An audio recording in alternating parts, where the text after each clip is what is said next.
ओम नमः शिवाय। हर हर महादेव।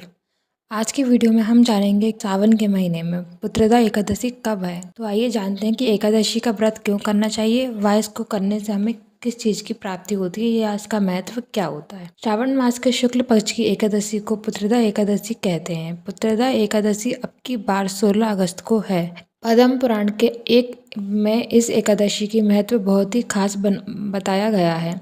सावन के पवित्र महीने में जब भगवान विष्णु चतुर्मास की निद्रा में होते हैं तो यह एकादशी पड़ती है। इसको पुत्रदायी एकादशी माना जाता है। इस दिन विधि विधान से भगवान विष्णु की पूजा करने का खास महत्व होता है। भगवान विष्णु की कृपा से आपकी सभी मनोकामनाएं पूर्ण होती हैं और मान्यता है कि इस दिन वे महिलाएं जो पुत्र पाना चाहती हैं अगर व्रत करें तो उन्हें पुत्र रत्न की प्राप्ति अवश्य होती है।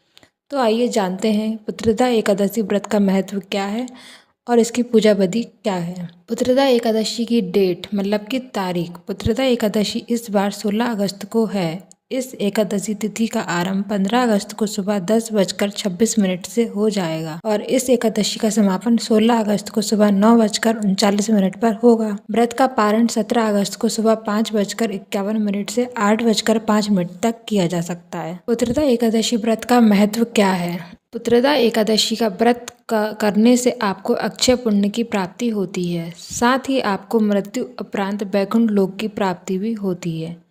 कहते हैं इस व्रत को करने से आपका घर धन और धान्य से भर जाता है। इस एकादशी का व्रत करने से आपको नारायण के साथ साथ माँ लक्ष्मी की भी विशेष कृपा प्राप्त होती है। इस व्रत के पुण्य प्रताप से राजा महिष्मति को पुत्र रत्न की प्राप्ति हुई थी। इसीलिए इस एकादशी का नाम पुत्रदा एकादशी रखा गया है। इस व्रत से प्रताप से आपकी खाली झोली भी भर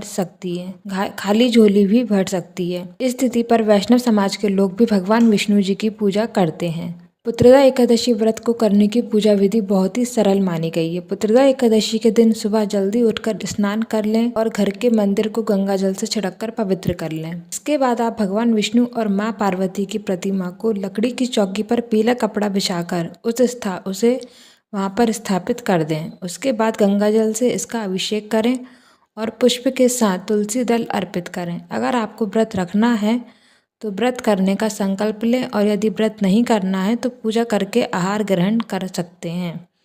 पूजा के बाद आरती करें और भगवान विष्णु को पंचामृत का भोग लगाएं। भगवान के भोग में तुलसी का पत्ता जरूर शामिल करें। तुलसी बिना भगवान विष्णु भोग ग्रहण नहीं करते हैं। इस व्रत के नाम से ही इसका महत्व समझ में आ जाता है। सावन पुत्रदा एकादशी का व्रत करने से पुत्र की प्राप्ति होती है और इस व्रत को सभी संतानहीन दंपति कर सकते हैं।